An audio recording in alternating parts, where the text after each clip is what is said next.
Hello and welcome to the Wheel of Crime podcast. This podcast is ran by two ladies who play games, mumble profanities, and laugh way too often. Also, this podcast does cover topics of sensitive nature, and as such, listener discretion is advised.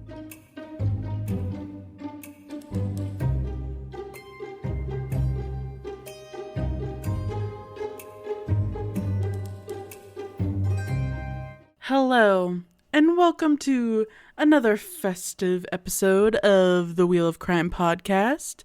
My name is Jenn. And my name is Emily. Yes, it is, we're feeling more festive by the week. I was just recently looking into doing like the orange slice thing where you like string oranges up on the wall, and then I remembered that I have cats and they get into everything, and I'm like, you know what? I'll save that one. Maybe for somebody else in a different house that's not mine. I'll do that in maybe. Fair. I started doing that in 2020, and honestly, really fun, really festive. We'll probably do it again this year. Very nice. See, that's the thing, is like finding new ways to be creative about my festive cheer. I woke up the other day and I was singing Feliz Navidad.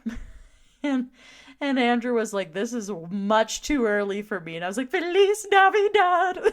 See, it's bizarre for me because growing up, I swear to you guys, this woman, Emily, was a Grinch.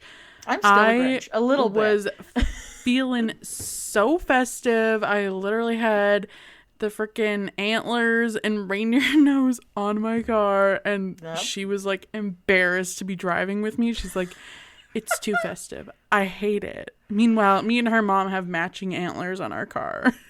Literally, you and my mom have been on the same page for like festive cheer since the beginning.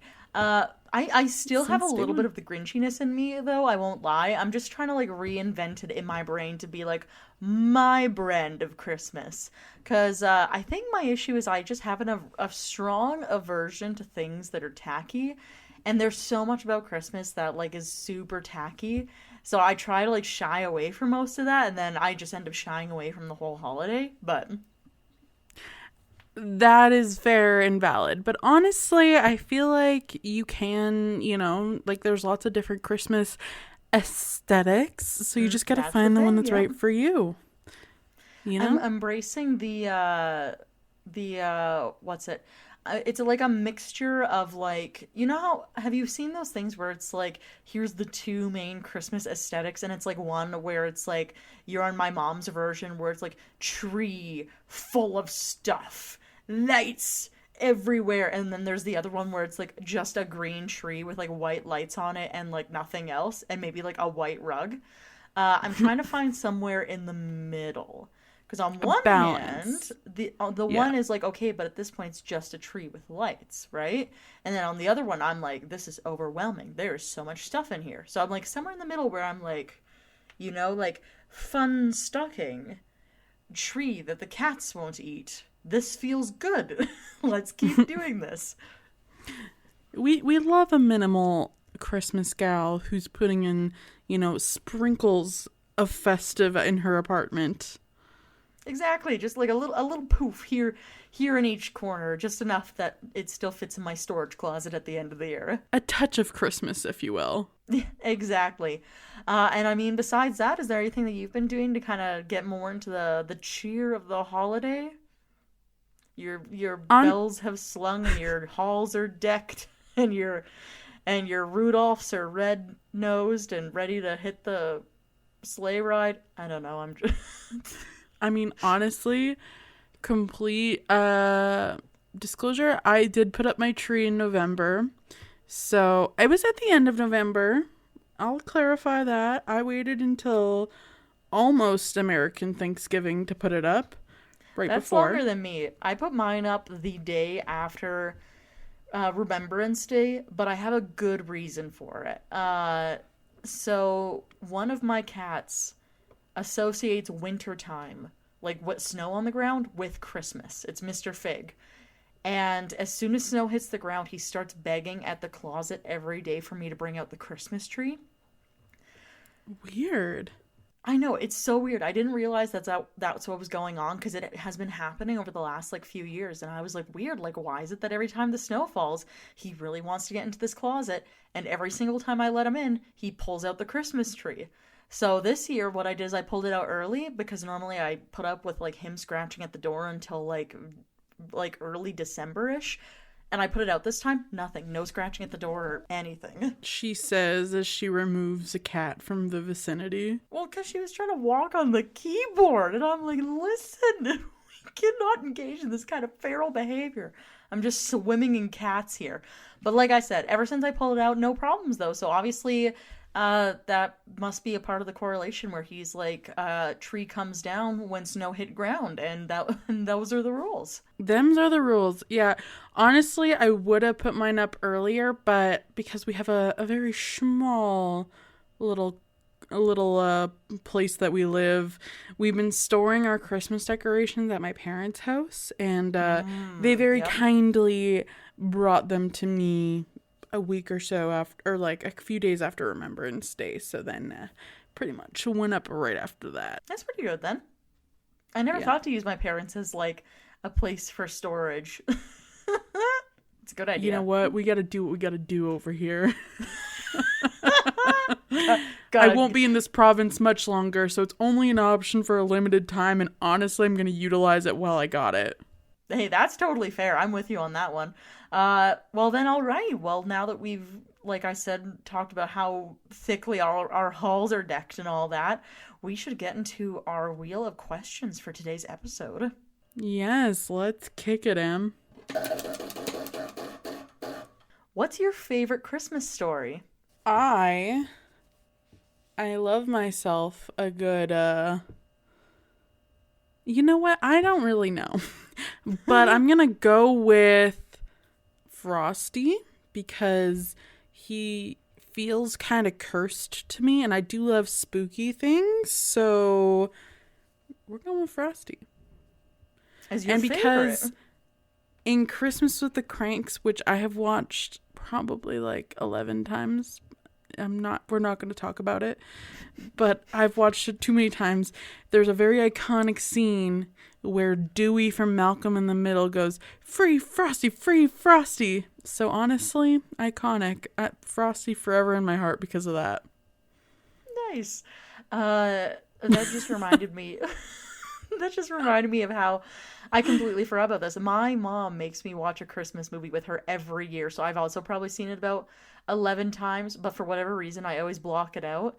It's I can't remember the name of it because she usually just already has it in the DVD player and ready for whenever I'm there, and she's like, "Ooh, look what's playing on the television. We should watch it." But it's like the one where it's like a man who's trying to have a perfect Christmas, and then his like redneck cousins come in and like pump their sewage tank into like the street, and there's like a cat that gets electrocuted under the sofa, and National Lampoon's Christmas Vacation. That's it. The National Lampoon's Family Christmas Vacation, or whatever the fuck it's called. I've watched that one a bunch of times too because it's my mom's favorite, but for whatever reason I never retain anything from it. I'm like, yes, funny Christmas. That is my partner's favorite Christmas movie, so that one's also on in our household a lot. Love that for us. I think my favorite Christmas story is so I grew up with the oh god, what are they called? Whoever created, like, whatever the company is that created like claymation Rudolph the Red-Nosed Reindeer, I grew up watching all of those ones. So like I think my favorite Christmas story is actually, I don't know if this was like made by them or if this is like an adaptation, but it's like one where like Santa isn't Santa yet, but his name is like Kris Kringle, and he's raised by elves in the woods, and then he falls in love with like a school teacher. And he's like, I don't think I've seen that one. I have to show you it. My parents just rebought everything. It's like a couple of years ago where it's like a compiled DVD collection because we used to have these all on VHS. And the lady he falls in love with is like Miss Jessica, and they end up getting married and living with the elves and making toys for all the kids. And there's like an evil mayor named Burgermeister Meisterburger. You know what? It sounds like exactly what I would imagine would be your favorite. Yeah, it's either, so it's a tie between that one, because I watched that one like a bajillion times when I was a kid, or the other one where it's like Heat Miser and Cold Miser, and I know which one I know you know which one I'm talking about, because I made you watch it with me, I think like 4 years ago. It's like, I'm Mr. Ice Christmas, I'm Mr. Snow, doo-doo-doo-doo. Oh, I remember that, but I can't think of what that's called. Basically, Santa gets sick, and he said, I think it's called Santa Claus is Coming to Town or something. But like, basically, Santa gets sick, and he says, "Fuck Christmas," and then everybody around the world's like, "What do you mean? I won't get any presents. This is terrible." So then Mrs. Claus, I think, takes over, and she's trying to convince like Snow Miser to let it snow for Christmas, and Heat Miser to be okay with like not having it be like stupidly hot so that it can snow for Christmas, and like all these other things. Yeah, like it sounds very familiar, but I can't think of what that is called. I don't know. Me either. I'm gonna go with Santa Claus is Coming to Town for my own sake, but I would say one of those two. I really like those ones. Well, whichever listener can email us and tell us what movie that is, we will give you 500 imaginary dollars. Fictional in the dollars. astral plane. Yeah, you'll get 500 spirit dollars in the astral plane. Truly though, I know this could take me like one Google search to figure it out, but like for now I'm going with Santa Claus is Coming to Town for the one name, and then the other name I genuinely have no idea. It's a mystery. That's the spooky part of this episode, everyone. Yeah, right. The spookiest part, for sure. All right, well, let's spin for our next question. Have you ever had anything scary happen on Christmas, like to yourself? I can't think of anything specific that was scary that happened on Christmas. Okay. I mean, I feel like the scariest thing that happened to me, like, in the holiday season as a child was when my dad used to try and prank me about my Christmas presents. Like, I was a kid who, like, I don't really like surprises, so I would always, like, try and guess what my gifts were gonna be. And so my dad figured this out, and he didn't want me to guess. So I remember one year specifically, I really, really wanted a pink Motorola Razr cell phone for Christmas. That's all I wanted in life. I thought I would be like the coolest, baddest bitch. And guess what? I was. But, so he got that for me for Christmas, and he wrapped it all up. And then he was walking up the stairs from downstairs to our main living room area, and he pretended to trip, and like he dropped the package, and then he shook it. And it made noise like it was broken. And so I was like panicked. I was like, no, my gift. What the heck? And he's like, oh no, it sounds like it's broken. Like this one was really fragile, whatever. And so I was like so sad. Christmas morning comes, I unwrap that baddie, and there's like broken light bulbs in there, which were decoys. And then I opened it, and it was my pink Motorola Razr phone. But yeah, we almost had a Christmas disaster. Your whole family is diabolical. I've never had that experience growing up where, like, somebody would, like, actively prank me. Never. Like, I truly thought that was like a fictional thing from television, like when like those like shows would come up on like YTV or whatever, where it's like prank masters. I was like, yeah, they do that. I mean, you know, it just built different, I guess. What about you? What was your scariest Christmas encounter? Mine is actually from last year, okay? Christmas Eve. But I will preface saying quickly though that I also did once have like a Christmas present disaster once. I had a friend, and this would have been like literally when we were in middle school. you might remember this. Give me a gift, and I couldn't remember. I can't remember if it's like for Christmas or my birthday or something. But all I remember is opening it up, and there was like a carrot and a single sock in there. That was 100% for your birthday. Okay, I couldn't remember. I was like, I know, because like October and December are so close to each other that in my brain sometimes I'm like, what happened when? But traumatizing. I remember that. I was there. And it wasn't even like a prank where she was like, ha ha ha, here's your actual gift. That No, was the gift. I got legit. Yeah, I got legitimately a carrot and a sock. Not even a pair of socks. It was a single sock. And I was like, do I put it on the carrot? What do I do with this? A used sock, if I'm remembering correctly, too. Yeah, it had a hole in it. I couldn't even wear it. Anyways, so that just reminded me of that. But no, my actual scariest Christmas thing that has ever happened to me, okay, last year, Christmas Eve. I'm working the day, and I'm working with my mom. And we were traveling up to do some work, like for like a full like 10-ish hour shift, at this place that was like, so like on a normal summer drive, it would take you about like an hour and a half, 2 hours to get to this place. Okay. And you have to take Highway 2 because it's around Edmonton. So we're driving up, but here's the problem. The day before, so December 23rd, freezing rain hit the roads. And we were driving in my Juke on Highway 2, Christmas Eve, after it had freezing rain the day before. So the way up was like fine. Like there wasn't too many people on the road, but like it was so slippery that I went legitimately sideways at one point, and we had to like reroute ourselves through the countryside because there was like such a huge accident. It was like a 25-car pileup on the road. So we ended up like going through the countryside.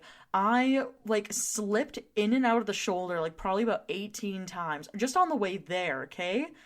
Then freezing rain happened again during the day.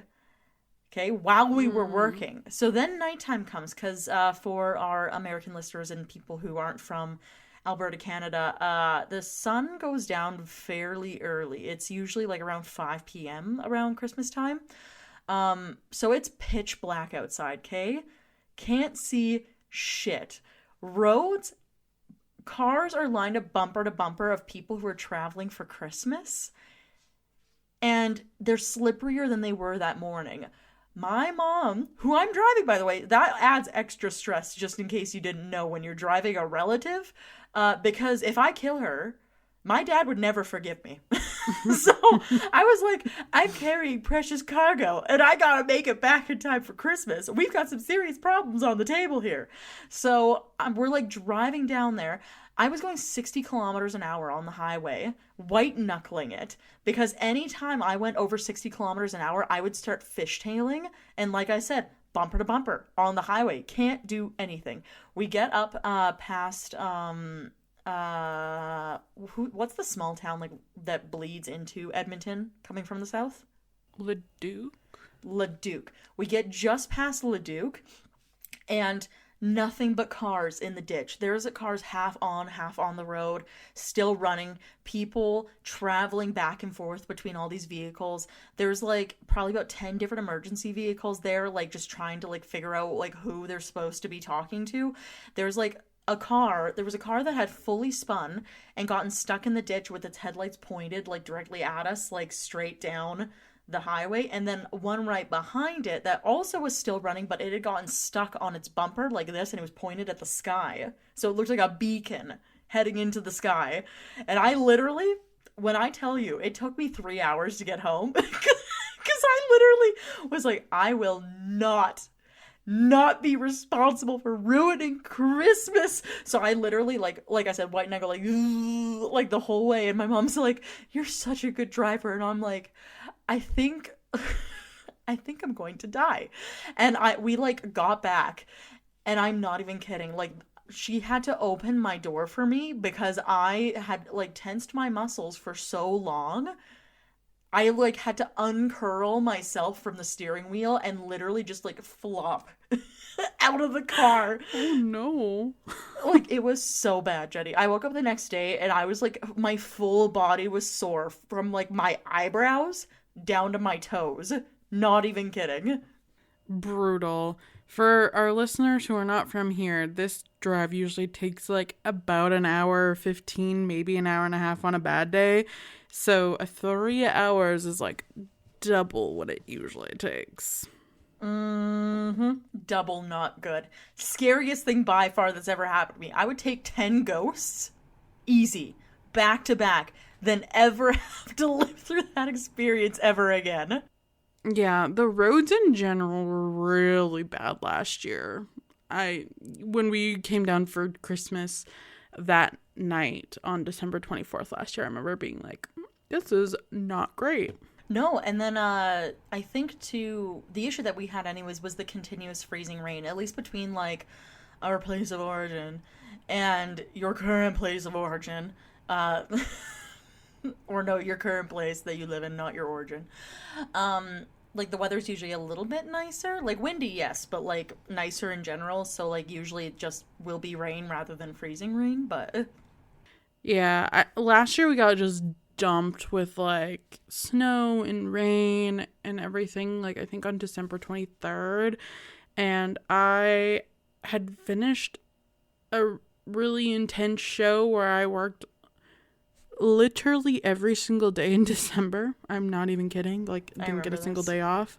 Yeah. And like, so then driving home after that on like December 23rd or whatever, I remember being like, the roads were so garbage. I was going like probably 20 kilometers an hour on the highway home.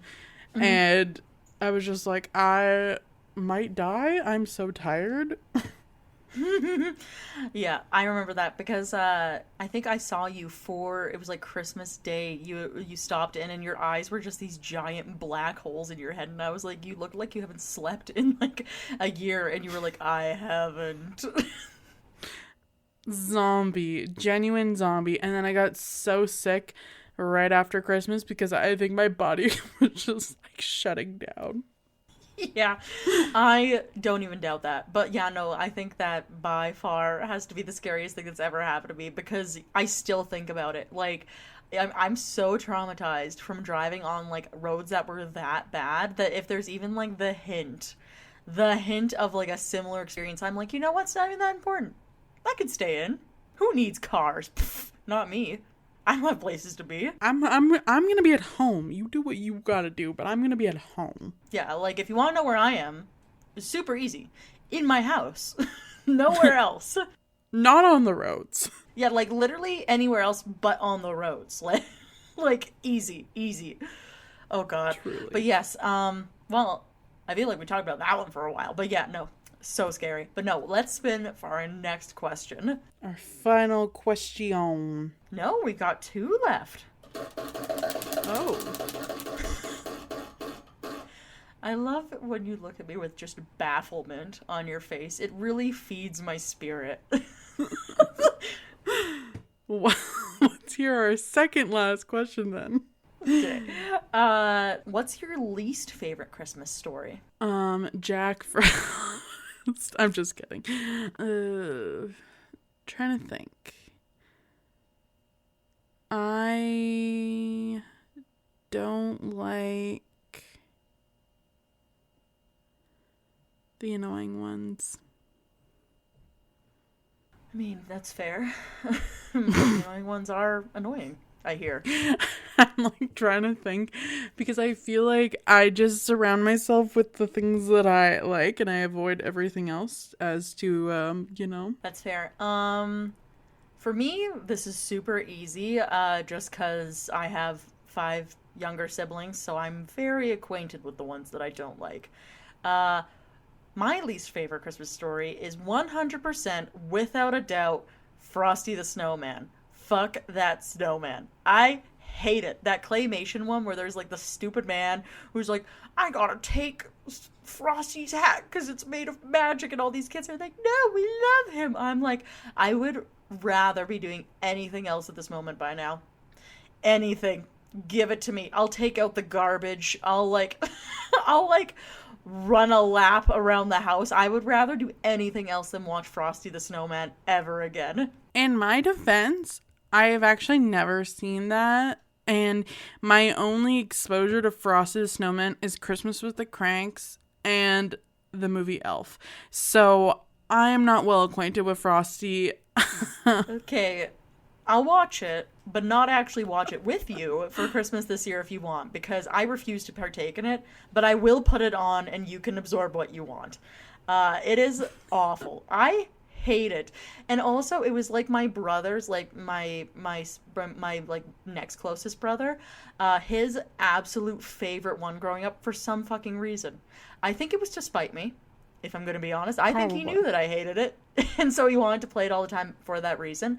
Or he just genuinely loved it. I really don't know the true answer. But I cannot be a part of it. Drives me bananagrams. Hate it. That's fair. That is totally valid. As the youngest sibling, I feel like I really didn't have to endure much of the like traditional ones, because by the time like I got around, my siblings were older and they were not interested in that stuff. So the exposure was limited. That's fair. So then, do you have an idea then on which one is your least favorite then? Other than the annoying ones? No, I'm gonna stick to my guns. The annoying ones are annoying. All right, I'll Fuck take them. it. Fuck them. The ones I can't remember. Terrible. I don't remember any of them either, but the annoying ones are annoying and we don't like them. Exactly. Yeah. Fuck those ones. All right, time for our actual last question. All right. What's your favorite Christmas movie specifically? Obviously, this can be like any of them that have been made that are like holiday-ish. So which one's your favorite? I have a few. I have a few, but they're all in kind of different categories. So, my favorite Christmas horror film is Better Watch Out. If you're looking for a good one, go check it out. Super good. Very Home Alone-esque. My favorite, like, classic Christmas movie is probably Elf or Home Alone. And then my like guilty pleasure Christmas movie is definitely Christmas with the Cranks.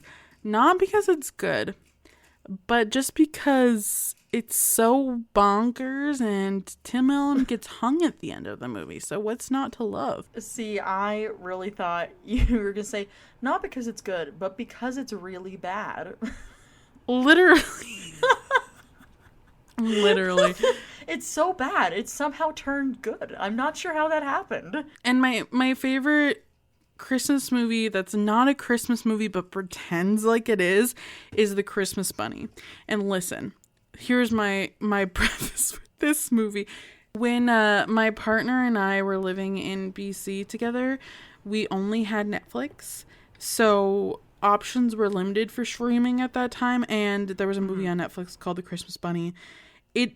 The first scene takes place in Christmas, but the rest of it is like a January movie, and it's just like the most chaotic, crazy, wacky movie I've ever seen in my life. They took it off of Netflix, so I bought the damn movie so I can rewatch it every year. It is not good, but I love it. There's a bunny birthday party that will make you cry. I'm just saying.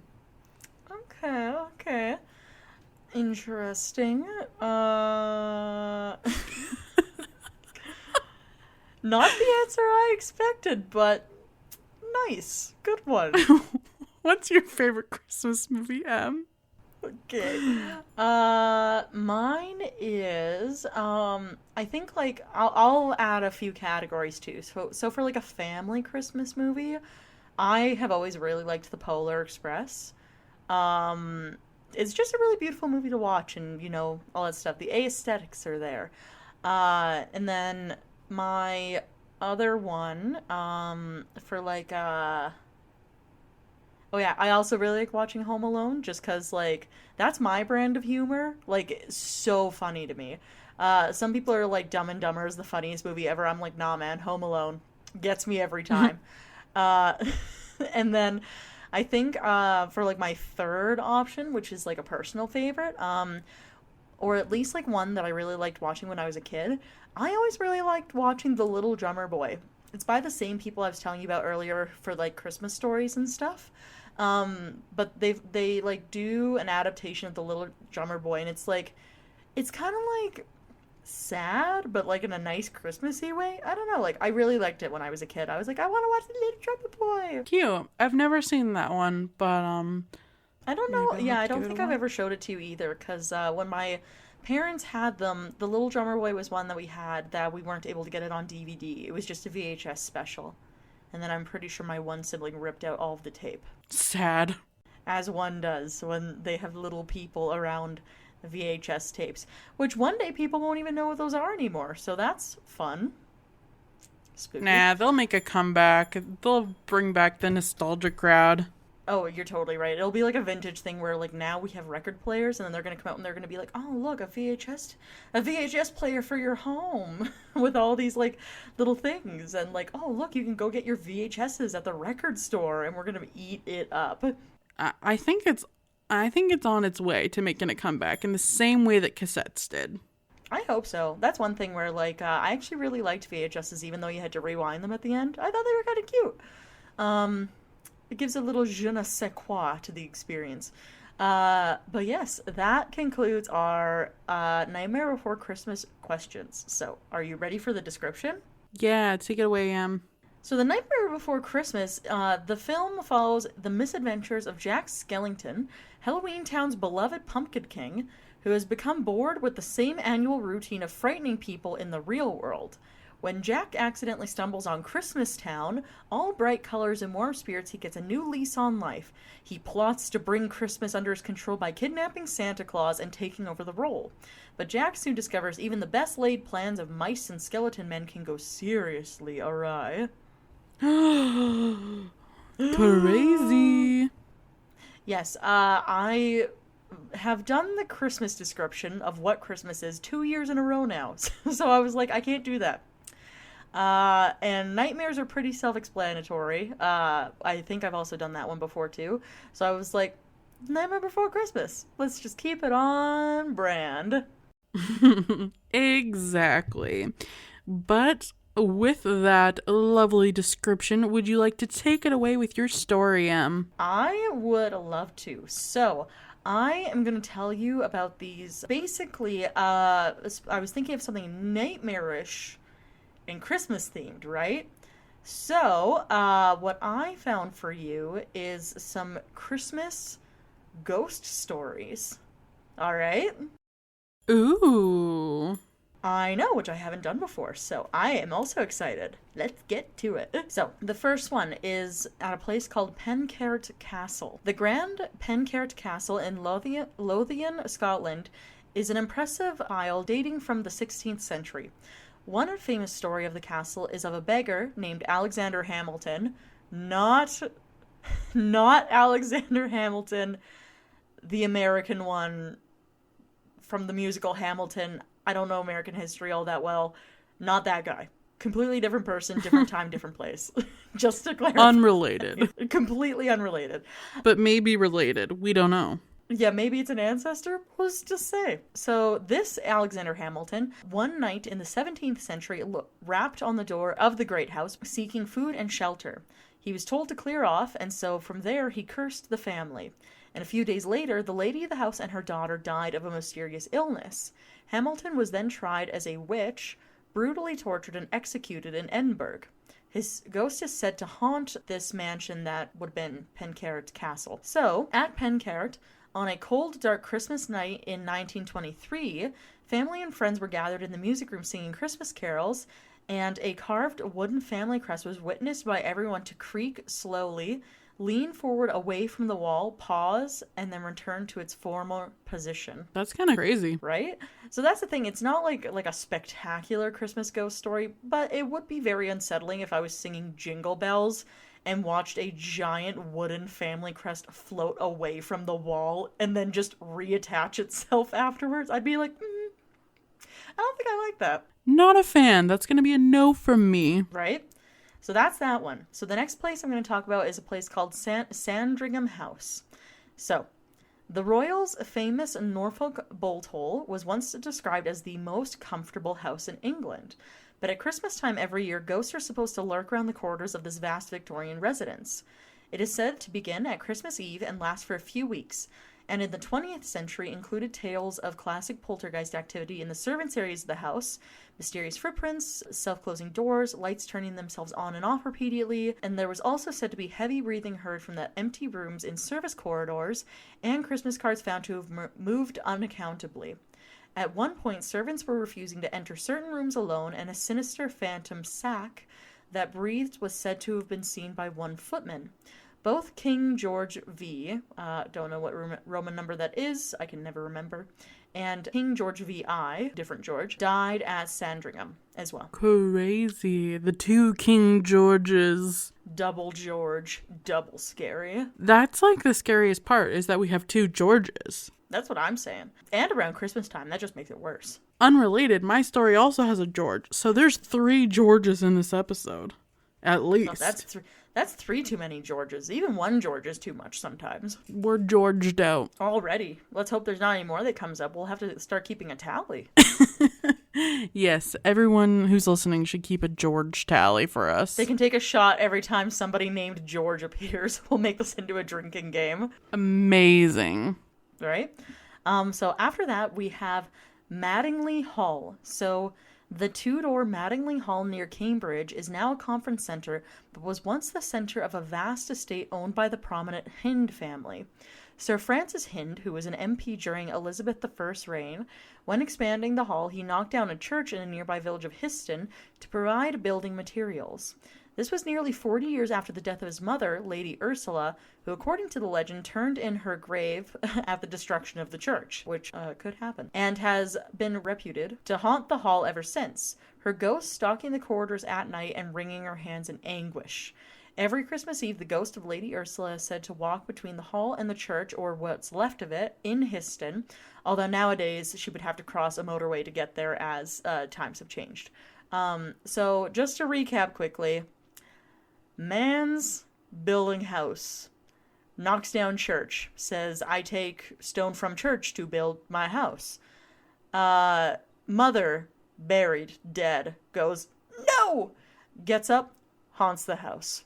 I mean, it is interesting now that, like, if you're a person who believes that, like, these ghosts from, like, ye days is still around, they have a whole different land to haunt.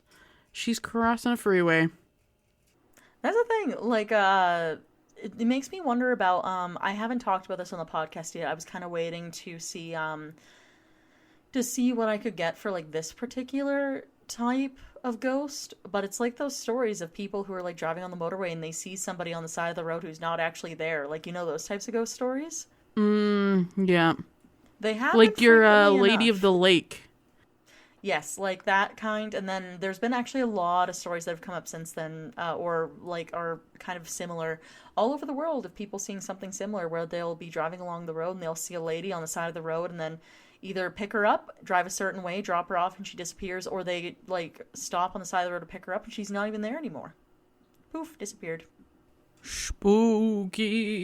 Spooky. All right. Next we have 50 Berkeley Square. The Tower of London has often been described as the most haunted building in London, but what about the capital's most haunted house? For many years, that macabre accolade belonged to 50 Berkeley Square, an imposing Georgian townhouse in upmarket Mayfair. In the 18th and 19th centuries, the Grand Gaff was linked to mysterious deaths, with residents and guests at the house apparently seeing ghosts and then being found dead, their mouths and eyes agape in frozen terror. One such encounter with the killer ghosts occurred in 1887. It was Christmas Eve, and 2 sailors, Blunden and Martin, were on leave in London. They trawled through the gloomy, foggy streets through the cold evening looking for lodgings. They happened upon 50 Berkeley Square and were pleased to find a room there for the night. The murderous haunted house had previously claimed a victim in the room in which they stayed, and Blunden felt uneasy in the darkness and couldn't sleep. In the middle of the night, he frantically woke up Martin in time to see a dark specter looming towards them. Blunden went for a weapon and the apparition darted towards him. Meanwhile, bleary-eyed Martin escaped to the street and found a bobby on the beat, which a bobby is a policeman. Yes. Copy that. The man then returned to the house with the cop, and to their horror, they saw Blunden at the bottom of the stairs dead. His neck was broken, and his eyes and mouth were wide open as if he had died in fear. That's horrifying. Imagine walking in on that and just seeing a man, like, in that state, and you'd be like, what the fuck happened here? That's one of those things where I feel like your spirit would just get snatched out of your body for a hot minute because you wouldn't know how to process it, and then just, like, you know, like, go right back in there, so then you could be like, you see this shit? You see this shit? Please tell me we're both seeing the same thing here and I'm not going cuckoo bananas. Yeah, right? Oh, boy. But yeah, no, apparently dying of fear, though, is a real thing that can happen to people, but it's not the fear itself. It's basically, you get such a flood of, endorphins, I guess, that it can actually do funky things to your heart and prompt a heart attack, is what happens most of the time. Awesome. Something else to worry about late at night. Right? In my bed late at night when I think deep thoughts about spooky Christmas stories. So then we have one that I've actually talked about before. If you remember the brown lady, Rainman Hall. Yes. So actually one of those stories occurred on Christmas, so I was like, meh, I'll include it. But basically, in the remote depths of Norfolk, surrounded by tall trees, lies a manor house, Rainman Hall. In the chilly December of 1835, the house was full of guests and residents for the Christmas season. Two of the party got a little bit more Yuletide spirit than they had bargained for one night.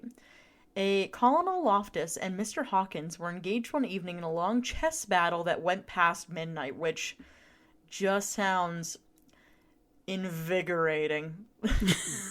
Truly. Love that for them.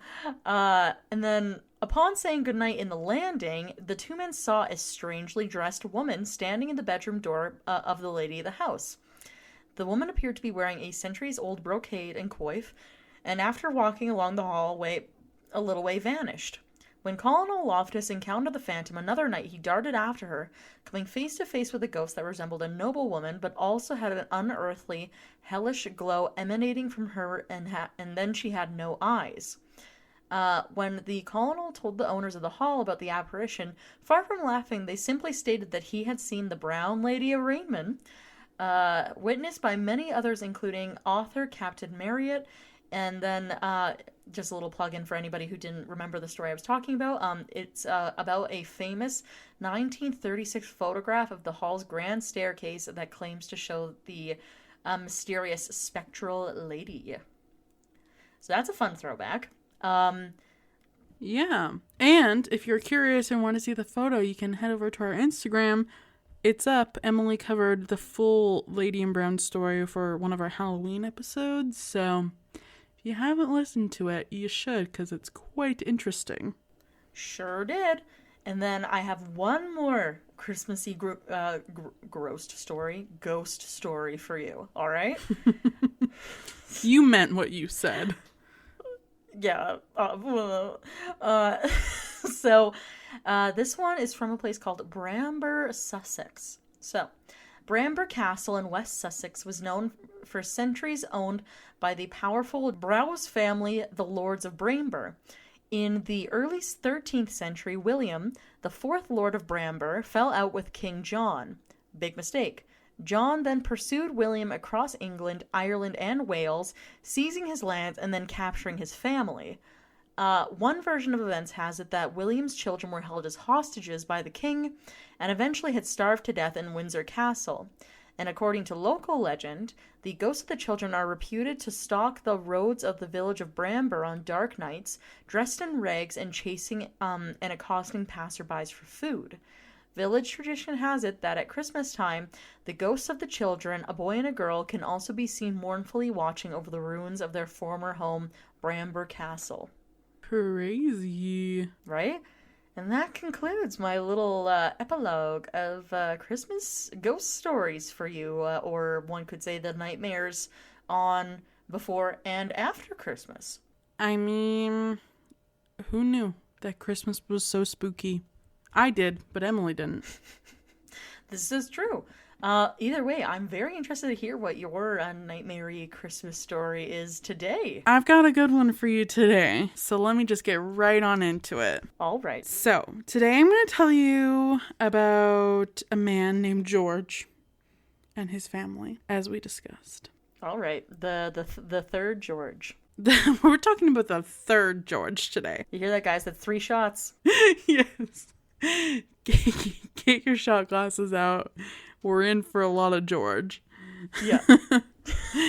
So George Sodder was born in Tula, Italy in 1895, and he immigrated to the United States 13 years later with an older brother who went back home as soon as both boys had cleared customs at Ellis Island.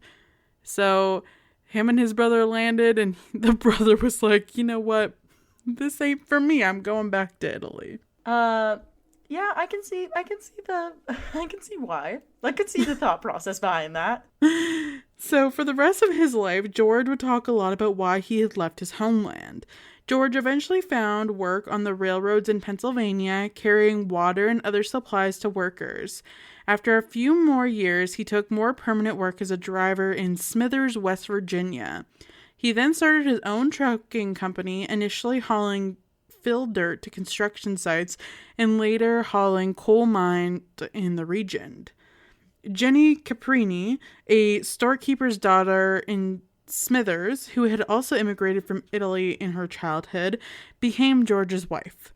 The Sodders settled outside of Fayetteville, which had many other Italian immigrants at the time, in a 2-story timber frame house about 2 miles north of town.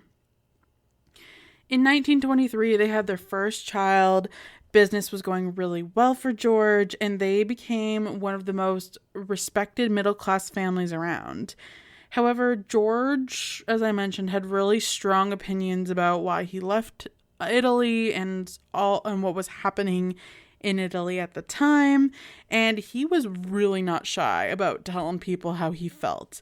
And he was in a community with a lot of other Italians who probably had their own views on things that maybe differed a little bit from his. So it alienated a lot of people in the community. In particular, his opposition to Italian dictator Mussolini had led to some strong arguments with other members of the immigrant community.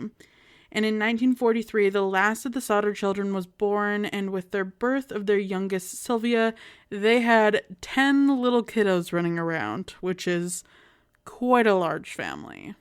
I'll say, even having just been from a family of 6, that's a full house. I cannot even fathom having 10. Half of them must have been sleeping outside. Must have. And by then, their second oldest son, Joe, had left home to serve in the military during World War II. The following year, Mussolini was deposed and executed. However, George's criticism of the late dictator had left some hard feelings with other people in his community. In October 1945, a visiting life insurance salesman came to their door. Knock, knock. And George is like, not today, fella. Get out of here. We don't want your life insurance. The salesman warned George that his house would go up in smoke and his children would be destroyed. So, I don't know what George said to this salesman, but usually I say, no, thank you, and they just walk away. But, feelings were had here. I was going to say, that's some pretty strong beef to be having with someone. No kidding. Your house is going to burn to the ground. Oh, okay. See you tomorrow. Yeah, so apparently the salesman attributed all this to the dirty remarks that he had been making about Mussolini. Another visitor to the house who was seeking work warned George that a pair of fuse boxes would cause a fire someday. George was really weirded out by this conversation since he had just rewired the house when an electric stove was installed, and the local electric company had said afterwards that everything was fine and safe. So this seemed like a out of left field comment. It definitely is. I would be feeling a little off afterwards about that too, actually. So, in the weeks before Christmas, George's older sons had also noticed a strange car parked along the main highway through town. Its occupants watching the younger Sodder children as they returned from school. And on Christmas Eve, 1945, the family was all at home celebrating the holiday together. The oldest daughter, Marion, had been working at a dime store downtown, and she surprised her three younger sisters, Martha, Jeannie, and Betty, with new toys that she bought for them as gifts. The younger children were so excited that they asked their mother if they could stay up past what would have been their bedtime. And at 10 p.m., Jeannie told them they could stay up a little later, as long as the two oldest boys who were still awake, which was a 14-year-old Maurice and his 9-year-old brother Louis, remembered to put in the cows and feed the chickens before going to bed themselves. George and the two oldest boys, John and George Jr., who had spent the day working with their father, were already fast asleep. After reminding the children of those remaining chores, she took Sylvia upstairs with her and they went to bed together. The telephone rang at around 12:30 a.m. and Jeannie woke up and went downstairs to answer it. The caller was a woman whose voice she did not recognize, asking for a name she was not familiar with the sound of laughter and clinking glasses in the background. Jeannie was told the caller had reached a wrong number, later recalling the woman's weird laugh, and she hung up and returned to bed. As she did, she noticed that the lights were still on and the curtains were not drawn, which were two things the kids normally did when their parents went to bed before them. So Marion had fallen asleep on the couch in the living room, and Jeannie assumed the other children who had stayed up later had just gone back up to the attic where they slept. She closed the curtains, turned out the lights, and then went back to bed. Around 1 a.m., Jeannie was woken up once again by the sound of an object hitting the house's roof with a loud bang and then a rolling noise. So it sounded like something was like rolling off the roof. After hearing nothing further, she went back to sleep, which couldn't be me. I would be freaked the fuck out, but... Yeah, no sleep to be had. I would just be laying there with my eyes open like this. Like dinner plates the whole night being like, what's gonna happen next? What was that? It's too dark outside. After another half an hour, she woke up again, smelling smoke. When she got up, she found that the room George used for his office was on fire around the telephone line and fuse box. Jeannie woke him, and then in turn, he woke his older sons. Both parents and 4 of their children, Marion, Sylvia, John, and George Jr., escaped the house. They yelled frantically to the children upstairs but heard no response. They could not go up there as the stairway itself was already aflame. John said that in his first police interview that after the fire he went up to the attic to alert his siblings sleeping there, though he later changed his story to say that he only called up there and did not actually see them. Efforts to find aid and rescue the children were unexpectedly complicated. The phone didn't work, so Marion ran to a neighbor's house to call the fire department, and a nearby driver on the road had also seen the flames and called the fire department, but it didn't go through because they couldn't reach the operator or because the phone there had been broken or something. So eventually someone was successful in reaching the fire department from another phone in the center of town. George, who was barefoot, climbed the house's outside wall and broke open an attic window, cutting his arm in the process. He and his sons intended to use a ladder to the attic to rescue the kids, but it wasn't in its usual resting spot against the house and couldn't be found anywhere. A water barrel that could have been used to extinguish the fire was outside, frozen solid. George then tried to pull both of the trucks he used in his business up to the front of the house and use them to climb into the attic window. But weirdly, neither of them would start, despite him having used them literally the day before. So randomly, they wouldn't start. Ladder gone. Phone lines out. Barrel frozen. It seemed like every method they could use just like went to shit. Mm-hmm. Odd. So frustrated, the 6 Sodders who had escaped had no choice but to watch the house burn down and collapse over the next 45 minutes. They assumed the other 5 children had perished in the fire, and the fire department, low on manpower due to the war and relying on individual firefighters to call each other, didn't respond until later that morning. Chief F.J. Morris said the next day that the already slow response had further hampered his inability to drive the fire truck, requiring that he wait until someone who could drive was available.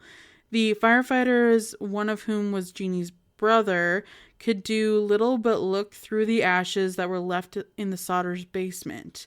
By 10 a.m., Morris told the Sodders that they had not found any bones, as might have been expected if the other children had been in the house that burnt down. According to another account, they did find a few bone fragments and internal organs, but chose not to tell the family. It has also been noted by modern fire professionals that their search was courtesy at best. Nevertheless, Chief Morris believed that the 5 children unaccounted for had died in the fire, suggesting it had been hot enough to burn their bodies completely. Chief Morris told George to leave the site undisturbed so that the state's fire marshal's office could conduct a more thorough investigation. However, after about 5 days, George and his wife could not bear the site anymore, so he bulldozed 5 feet of dirt over the site with the intention of converting it into a memorial garden for the lost children. Which, I get being like really upset as a parent, but that just seems like irresponsible to me. Yeah, and it's always a weird thing too, because like people will say, oh, well, everybody grieves differently. Yes, but something about that doesn't really sit well with me. Yeah, it's weird. It's a weird reaction to have, but definitely odd. So the local coroner convened an inquest the next day, which held that the fire was caused by an accident that was from faulty wiring, which is weird considering the earlier comments that George had been told. Among the jurors was the man who had threatened George that his house would be burnt down and his children destroyed in retribution for his anti-Mussolini remarks. So one of the people who came to the conclusion that this was just an accident from faulty wiring also threatened him that he was going to burn his house down and kill his kids. So it seems weird to me, but whatever. Yeah, an oddly specific threat followed by an oddly specific accident. Yes, very. So death certificates for the 5 children were issued on December 30th, which is real quick turnaround from December 25th. Oh, yeah. The local newspaper contradicted itself, stating that all the bodies had been found, but later in the same story reported that only part of one body was recovered. George and Jeannie were too grief-stricken to attend the funeral on January 2nd, although their surviving children did.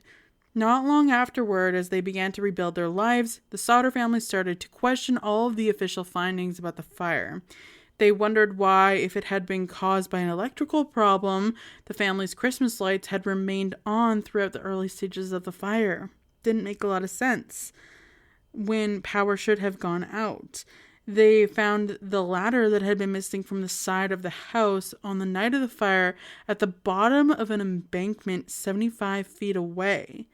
A telephone repairman told the Sodders that the house phone line had not been burned through the fire, as they initially thought, but cut by someone who had been willing and able to climb 14 feet up a pole and reach 2 feet away from it to do so.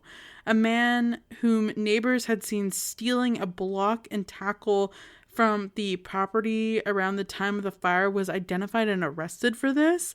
He admitted to the theft and claimed that he had been the one to cut the phone line, thinking it was a power line, but denied having anything to do with the fire. However, no record identifying the suspect exists, and why he would have wanted to cut any utility lines to the Sodder house while stealing a block and tackle a block away has never been explained. Jeannie said that in 1968, if he had cut the power line, she and her husband, along with their other 4 children, would have never been able to make it out of the house. Jeannie also has trouble accepting Morris's belief that all traces of the children's body had been burned completely in the fire. Many of the household appliances had still been found recognizable in the ash, along with fragments of the tin roof. She contrasted the results of the fire with a newspaper account of a similar house fire that she had read about around the same time that had killed a family of 7. Skeletal remains of all the victims were reported to have been found in that case. Jeannie burned small piles of animal bones to see if they would completely combust, and none of them ever were. And an employee of a local crematorium she contacted told her that human bones remain even after bodies are burned at 1090 degrees Celsius for 2 hours, which is far longer and far hotter than the house in the fire ever could have been. Yeah, because that's the thing, is that, like, it's such a, like, misconception that, like, if you light somebody on fire, that all evidence disappears. Because, like, even crematoriums have to, like, when they incinerate people, it's at, like, an ungodly temperature. Like, a regular fire doesn't get that hot. And like, even a house fire doesn't get that hot. And, like, literally, it's like so hot and their bones still remain. So the fact that they're like, yeah, nothing is left is very sus. Right? And even in cases where, like, say they use an accelerant or something, like I was reading a case the other day about where a guy had doused a lady in gasoline, thinking that that would help with, like, the burning process. Even then, it still doesn't get hot enough to get rid of, like, bones and stuff. It just ends up, like, charring them at the most, and also your teeth are left behind. Yeah. Unless you have the right tools for it, it's not possible. Not possible. So the family's truck's failure to start was also considered. George believed they had been tampered with, perhaps by the same men who stole the block and tackle and cut the phone line. However, one of George's son-in-laws told the Charleston Gazette-Mail in 2013 that he had come to believe that the Sodder and his sons might have, in their haste to start the trucks, flooded the engines. So that is possible, and I think probably, like, part of the chaos that was going on that morning. For sure. Lots of stuff to unpack. Some accounts have suggested the wrong number phone call to the Sodder house might have also somehow been connected to the fire. However, investigators later located the woman who had made the call, and she confirmed it had been a wrong number on her part. As spring approached, the Sodders, as they said they would, planted flowers in the soil bulldozed over the house, and Jeannie tended it carefully for the rest of her life. However, further developments in early 1946 led the remaining Sodder family members to believe that their instincts may have actually been right and the 5 children didn't die in the fire after all. Evidence soon emerged indicating that the fire had not started in the electrical fault and was instead set deliberately. The driver of a bus that passed through Fayetteville late Christmas Eve said that he had seen some people throwing balls of fire at the house, which would explain that noise she was hearing on the roof. Right, like a Molotov cocktail or something. Yeah. A few months later, when the snow had melted, Sylvia found a small, hard, dark green, rubber ball-like object in the bush nearby. George recalled his wife's account of a loud thump on the roof before the fire, said it looked like a pineapple bomb or hand grenade or some other type of device used in combat. The family later claimed that, contrary to the fire marshal's conclusion, the fire had started on the roof, although by then there was no way to prove it. Which is probably another reason why you shouldn't just dig over the site, but yeah, whatever. Other witnesses claimed to have seen the missing Sodder children themselves. One woman who had been watching the fire from the road said that she had seen some of them peering out of a passing car while the house was burning. Another woman at a rest stop between Fayetteville and Charleston said that she had served them breakfast the next morning and noted the presence of a car with a Florida license plate in the rest stop's parking lot as well. The Sodders hired an investigator named C.C. Tinsley to look into the case, and Tinsley informed the family that the insurance salesman who had threatened George over his anti-Mussolini statements had been on the coroner's jury that ruled the fire an accident. He also learned of rumors around Fayetteville that despite his report to the Sodders that no remains had been found in the ashes, Morris had found a heart which he later packed into a metal box and secretly buried. Morris had apparently confessed this to a local minister who in turn confirmed it to George. So George and Tinsley went to Morris and confronted him with this news. Morris agreed to show the two where he had buried the metal box, and they dug it up. They took what they found inside the box to a local funeral director who, after examining it, told them that it was in relatively fresh beef liver that had never been exposed to fire. So it was like a weird lie. Later, more rumors circulated around Fayetteville that Morris had afterwards admitted the box with the liver had indeed not come from the fire originally. He had supposedly placed it in there in the hope that the Sodders would find it and be satisfied that the missing children had indeed died in the fire.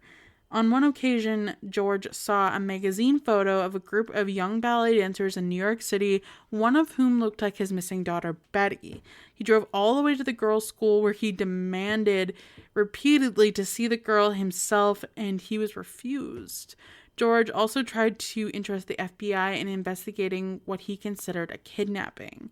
Now, FBI Director J. Edgar Hoover personally responded to his letters, saying, quote, "Although I would like to be of service, the matter related appears to be of local character and does not come within the investigative jurisdiction of this bureau."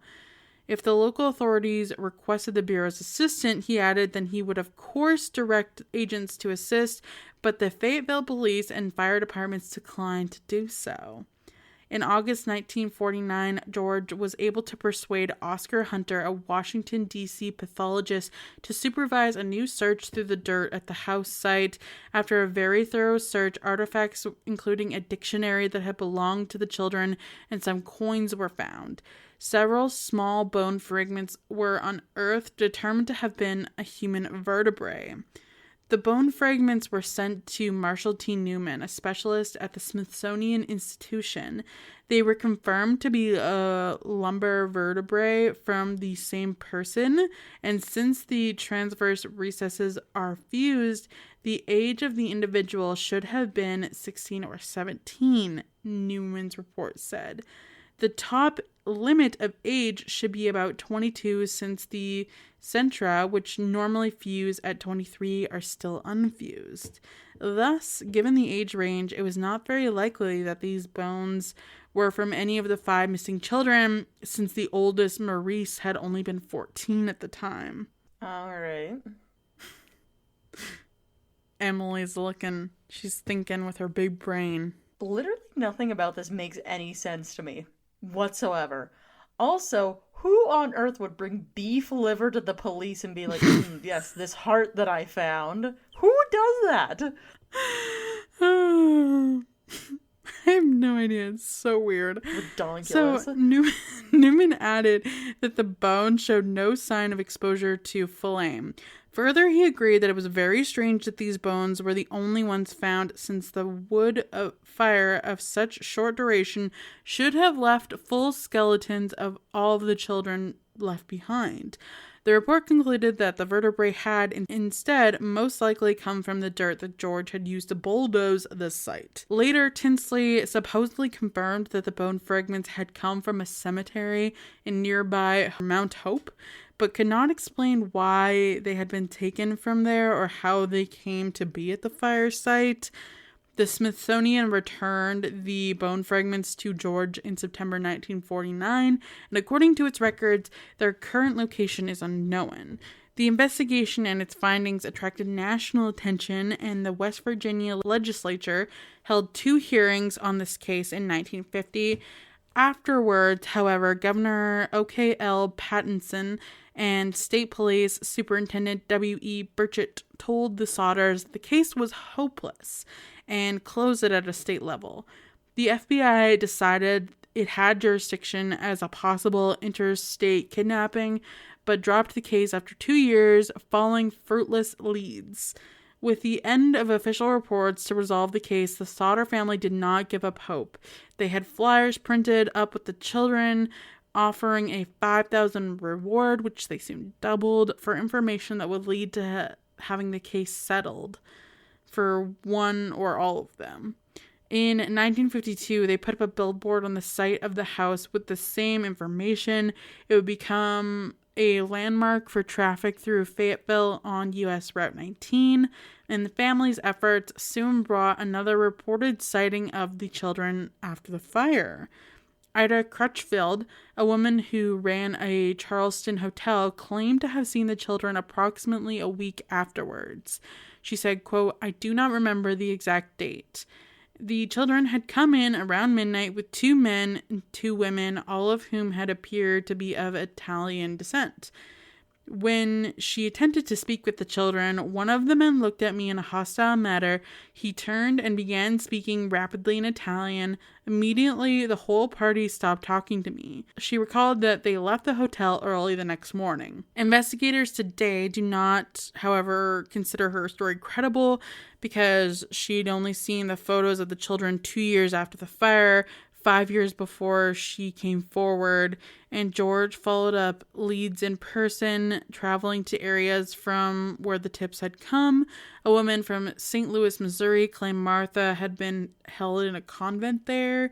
A bar patron in Texas claimed to have overheard 2 people making incriminating statements about a fire that happened on Christmas Eve in West Virginia some years before.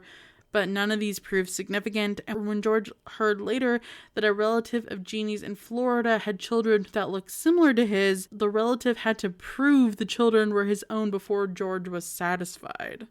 He's coming. He's willing to take anyone down, even his own relatives. At least, like, with this, we can be pretty sure that George has no idea what's going on. Because, like, on one end, he's like, mourning the deaths of his children and then using like every spare moment that he has like following these leads. So like something happened and he has no idea. He has no clue what's going on. Me either, George. That makes 3 of us for sure. Exactly. So in 1967, George went to Houston area to investigate another tip. A woman there had written to the family saying that Lewis had revealed his true identity to her one night after having too much to drink. She believed that he and Maurice were both living in Texas somewhere. However, George and his son-in-law, Grover Paxton, were unable to speak with her. Police there were able to help them find the 2 men she had indicated, but they denied being the missing sons.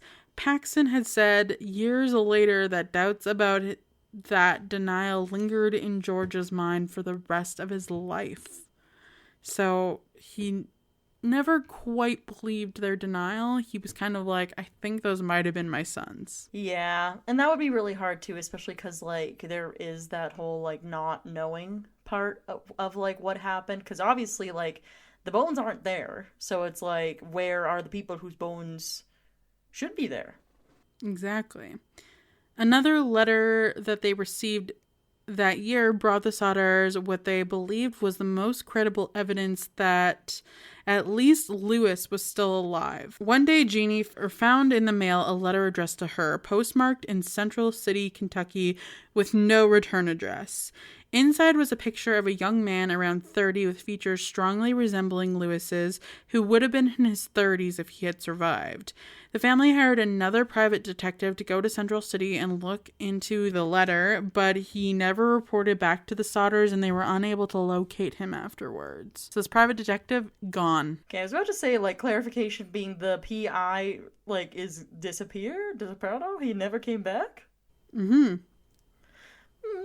Which is really fishy. There's been so much fishy business in this story you're telling me. This is just making it fishier. So the picture nonetheless gave them hope. They added it to the billboard, leaving Central City out of it and any other published information out of fear that Lewis might come to harm, and put an enlargement of it over their fireplace. George admitted to the Charleston Gazette-Mail late the next year that the lack of information has been like, quote, hitting a rock wall. We can't go any further. He nevertheless vowed to continue, but said, quote, time is running out for us. He admitted in another interview around the time, but we only want to know if they did die in the fire. We want to be convinced. Otherwise, we want to know what happened to them. George Sodder sadly died in 1969, and Jeannie and her surviving children, except John, who never talked about the night of the fire except to say that the family should accept what happened and move on with their lives, continued to seek answers to their questions about the missing children's fate. After George's death, Jeannie stayed in the family home, putting up a fence around it and adding additional rooms. For the rest of her life, she wore black in mourning and tended to the garden at the site of the former house. After her death in 1989, the family finally took the weathered, worn billboard down. Ooh, that's sad. Very sad. And, you know, it's crazy because you go to bed on Christmas Eve, your kids are having fun, they just got some new toys, and you're excited to wake up and have like a nice day with them the next day. Mm-hmm. And instead, you're met with that whole situation and you never get closure. Yeah. And I can see too why like the living children, or at least the one son, was like, you know, I wish they would just accept what happened and move on, because like at that point you gotta have something to believe, right? Like if you believe that your family's still alive, then you would feel like you need to find them, which is what the parents were doing. But then on the other end, it's like, do you really want to spend your whole life looking for people who have yet to turn up and you never actually knew what happened to them? Because like for all we know, they could have been like taken from the house, killed and dumped somewhere, and then you know, all this stuff is just like invented business, or it is actually them and they're still alive, but maybe there's like something else going on. Yeah, and I mean, George seemed to have some enemies in the area, so people do crazy things and they get, you know, when they get weird ideas in their head, sometimes they act and then everyone's fucked. Yeah, and the other part of it too is like, but if you have like a political opinion that's like very against what most people think, and you live in a smaller area too, that's already putting a target on your back. So, you know, who's to say that like people in the area like don't know what's going on? Maybe they do. Maybe they just don't want to say anything, right? Yeah, it's a like hard us one. Versus them mentality. It's a hard one because like the kids did nothing, so they didn't deserve that, right? But then that's the thing too, though, is like with the us versus them mentality, is some people will go to the degree where they like see somebody or a group of people as being so other that they're not even like human enough to empathize with. It's very interesting how like the psychology behind it works, but it's also very sad for stuff like this, for sure. Exactly. But on that note, it brings us to the end of our episode. It's been a long one today. It has been a long one today, which is kind of nice because we usually balance somewhere between, you know, the 30 minutes to an hour and a half. So sometimes you get a bite-sized episode to just munch on your way to work, and sometimes you get a longer one to munch on your way to and from work. You're welcome, everyone. Exactly.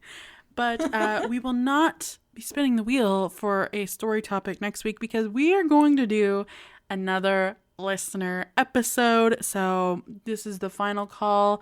If you want to submit a story, go ahead. If we don't pick yours, we might save it for a later listener episode. So just submit. We want to hear from y'all. Exactly.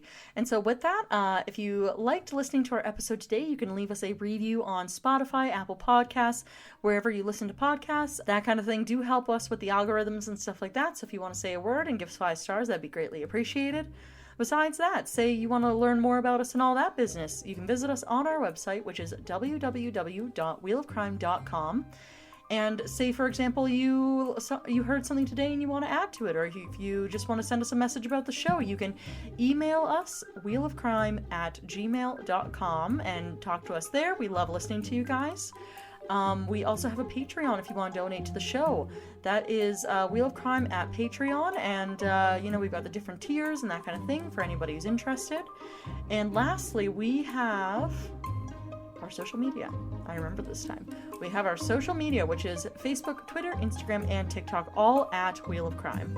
And then, of course, the Google Doc for submitting stories is also available on our social media pages as well. You can click the link there and submit a story, like we said, anytime, because anybody whose story is not selected for this upcoming Christmas episode, we will be hanging on to them for future listener episodes. So any and all are welcome, Christmas themed or not Christmas themed. We love hearing from you guys. Yes, and that brings us to the end of our episode. Okay, bye. Bye. I like your space puns, by the way.